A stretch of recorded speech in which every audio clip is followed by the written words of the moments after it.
was like, actually, I do want to quit. Hey guys, it's Sade and welcome back to my channel.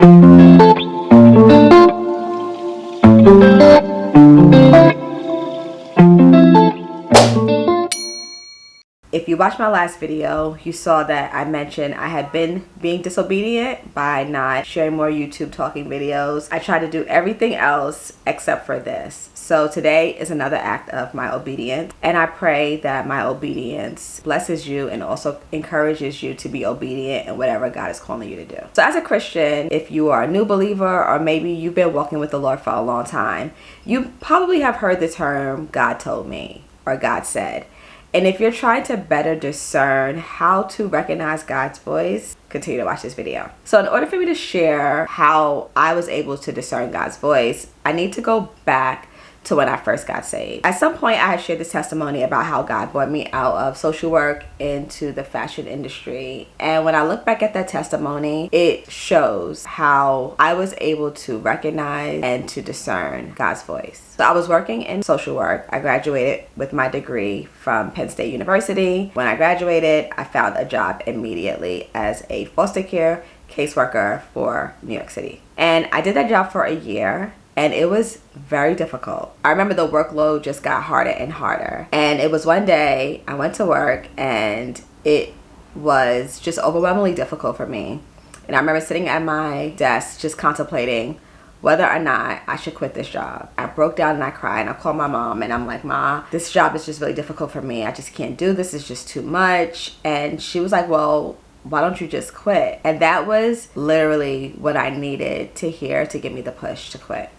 So at this point, I wasn't saved, right? But my testimony shows how God was speaking to me. I pray and hope that is an encouragement to you too, that no matter where you are on your walk, God desires to speak to his creation. He pursues us. And this was God's pursuit of me. So I went to my supervisor, still not 100% sure about what I was going to do, whether I was going to quit or not, but really having that in the back of my mind. I went in her office and I sat down and I just shared with her my grievances. And I shared with her how difficult the job had become, how I needed some additional support with the caseload that I had. And her first statement to me was, or her first question was, what do you want to do? Do you want to quit? And I was like, actually, I do want to quit. I went back to my desk. I wrote my 2 weeks notice and I quit my job that day. And I didn't know what was going to come next. I didn't know what was in store. I just knew I couldn't do that as a 20-something-year-old, be miserable at a job and burnt out. So I quit. From the moment that I quit until I changed careers, the Lord truly, truly pursued me in such an intentional way. So I quit my job and I'm home now thinking that it was going to be easy for me to find another job. I'm in my early 20s, just graduated college. Social work field has so many opportunities because people don't really want to do this type of work. At that point, that's what I thought. No offense to anyone who's in that industry, but it wasn't a job that people were running to do. A caseworker, foster care agency job. I'm like, I should easily find a job. So here I am applying to jobs. I sent over 50 or so resumes and cover letters. And at that time, that was a lot. I'm writing all these cover letters, all these resumes. I'm reaching out to people that I knew, people who said they can give me opportunities, and nothing fell through. At this point, I'm getting concerned because I need to pay my student loans. And I did not have a job. And I really didn't know what to do. I did everything I knew to do and nothing was working. So I'll never forget, I'm sitting at my computer and I hear a voice. And mind you, at this time, I did not know God's voice, right? But I heard a voice say, start a blog. And I'm just like, start a blog? And I'm like, well, what's the blog going to be on? And I hear the voice say, start a blog on sewing. Now, mind you, I'm having this discourse back and forth with what I thought was myself, the voice. And I'm arguing back and forth with this voice saying, I don't want to start a blog. I haven't sewed in years. What do you mean start a blog about sewing? I went back and forth and I decided like I wasn't going to do it. I'm like, I don't want to put my writing out there. I don't want people to know and be able to critique me. I just kind of gave up on the idea at that point. But I mentioned it to my friend at that time and I said, hey, I think I need to start a blog on sewing. And they just took note of it. I lied to you guys not. Within a week or so, I get a text from my friend who says, hey, my neighbor is giving away her sewing machine. Do you want it? And I'm like, yeah. So I get the sewing machine, and now I have no choice but to start this blog. So the voice gave me the vision for the blog. I remember the vision that I had for this blog was to create one dress a day. This again is early 2000s. And this is such a foreign thing to do. No one was doing anything like this. And this voice was giving me a fresh concept and idea. I started the blog, and I remember I would go to the fabric store. I would purchase the fabric. I would come home and I would sew a design. I hadn't picked up a sewing machine in years. I still remembered how to sew, but this whole process was very, very unique and strange. And I just did it, and I was really invested in this blog, and I did it for 19 days. On the 19th day, I remember thinking, like, there's so many other things that I want to do with design that I don't know how to do because I don't have a skill. I'm a self-taught sewist at this point. I didn't know how to add zippers or add ruffles. I just knew how to do simple things, you know? So at the 19th day, the voice told me to get an internship. So at this point, listen to the voice, started the blog, got a sewing machine, started sewing. Okay, now get an internship. So here I am now, not applying for jobs. I hadn't applied for jobs because I was so invested in this project that I started to look for internships. So I applied to all these internships, and I get one call back. And I remember being on the phone with John, and John says to me, "Hey Sade, I'm calling about this internship." Now, generally, we don't work with people who are not in school getting some sort of credit in fashion. But because of your blog, we decided. And every time I tell this story, I get emotional because I'm just like, you live it and you tell it, and it just is a completely different experience. It's like you're watching this thing play out. So because of your blog, we decided to interview you. So I go to the interview, and I'll never forget, I wore one of the outfits that I made, went into the interview. We had the interview. They loved me. They loved my passion for fashion at that point, and they decided to give me the internship.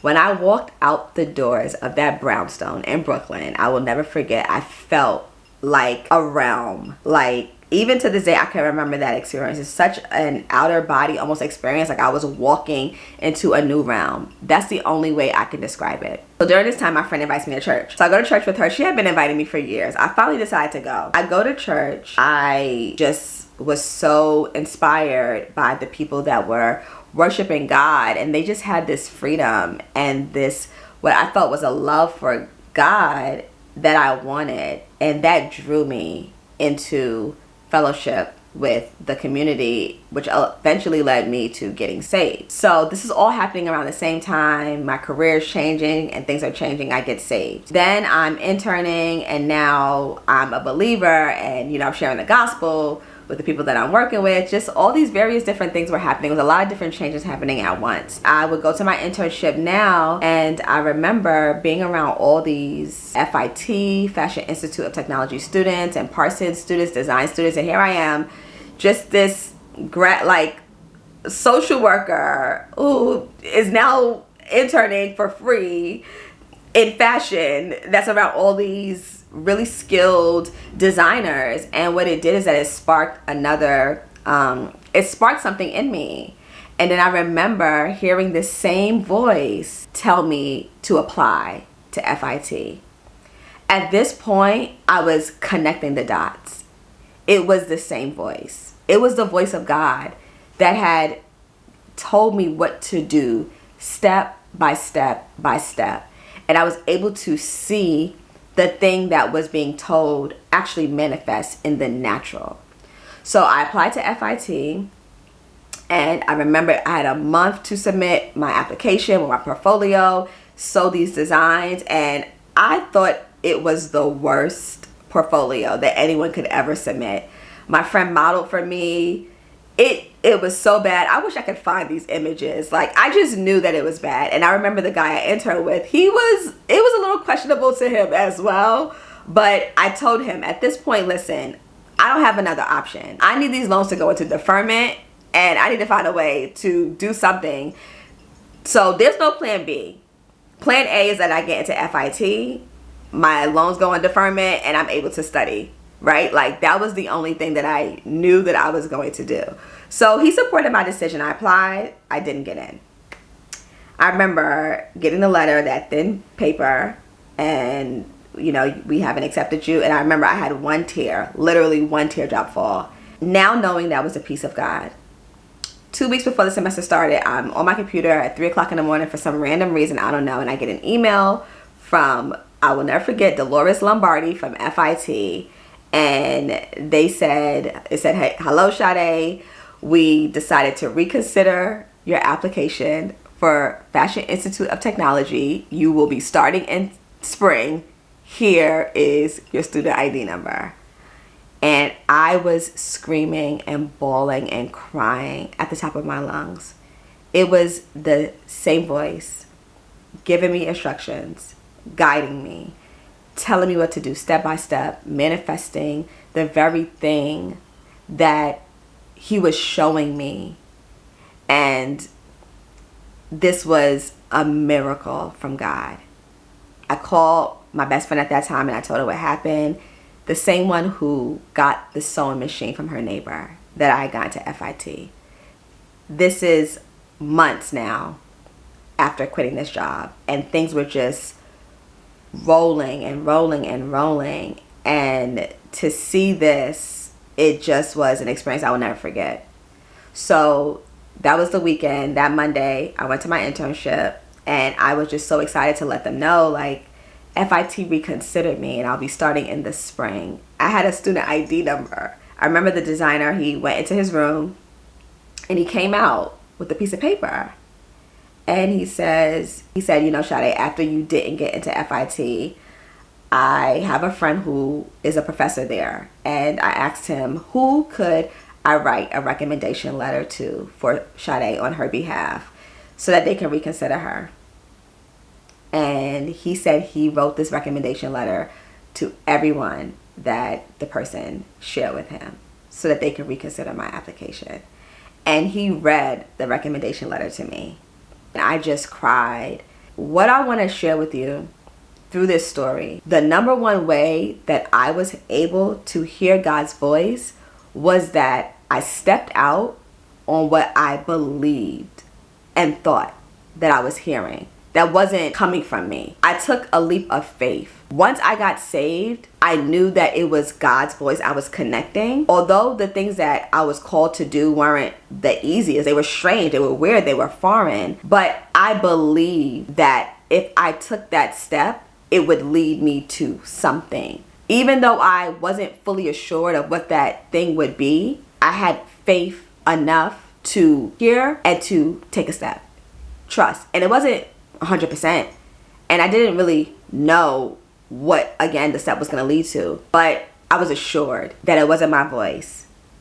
So I want to encourage whoever's watching this video, if you are going to be able to discern the voice of God, you're going to have to follow through with an action. What I realized over the years of discerning God's voice and hearing God's voice is that it required something on my part. Obedience. Obedience to what I thought was God. Obedience.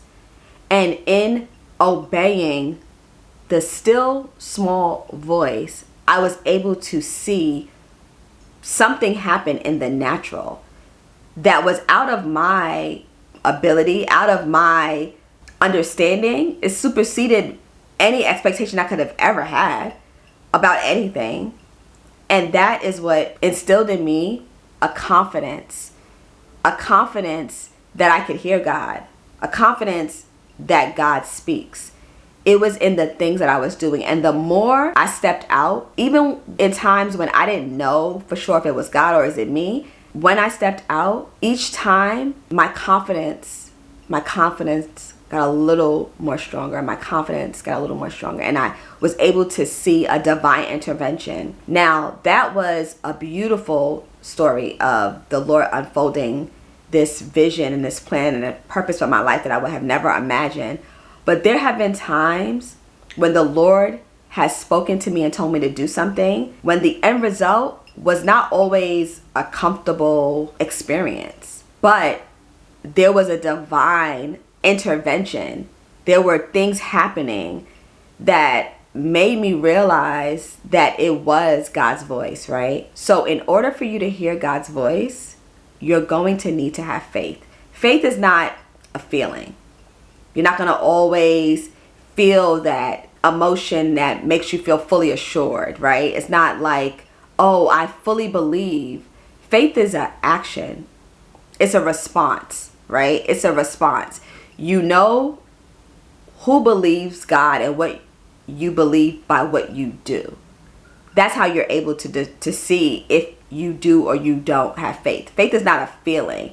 And there are going to be times where the Lord is going to speak to you, and you may not desire or want or feel that warm feeling, but in your obedience, you'll begin to see like, no, that was God. And that will build your confidence in being able to discern his voice. So if I could encourage you of anything, trust what you believe, even if it's a 5% belief in what God is telling you to do. And see, the more you follow that still small voice, the more you'll see like, no, God is speaking. No, I can hear God. No, I can discern his voice, right? That's part one. Part two, you have to have the assurance that God's mercies are new each and every day. So guess what? Even if you do get it wrong, even if you do make a misstep, even if you do believe maybe this is God's voice, I'm not sure, it might be mine. Even if you do turn left when God said go right, or vice versa, God's mercy will keep you. He will not let you fall. He is a beautiful director of our lives. He will give you a detour, bring you back, or redeem you. Redeem the time you felt you lost when you went one way. God said, come back. God redeems. God is so merciful in that. And God knows your heart. And if your heart is postured to where you want to hear God's voice and you want to obey and you want to follow him, do you think that he's going to let you fall and turn away from you because you made what you consider is a mistake or the wrong turn? I don't think so. Even in the things that God revealed to me later, like, hey, you may have heard me wrong here. There was no time lost. God redeemed the time because he knew my heart posture was not to be disobedient in that way. I just thought I heard this and it was really my flesh, right? All right, so I'm going to end the video here. This is part one of how to discern God's voice. I really want to share my testimony along with how to discern God's voice because I feel like that really will help more so than just giving you the ways that you can, which I feel are still helpful. So I will share other ways that you can discern and hear and recognize God's voice in part two of this video. In the meantime, thank you so much for tuning in. Don't forget to subscribe if you want to hear more videos, more testimonies, more inspiration from my heart to yours about how to really build your relationship with the Lord, how to build intimacy with God, how to walk this life of a believer out with the Lord. Like this video if you liked it and comment below what you want to see more of. Thank you guys. I love you and God bless you.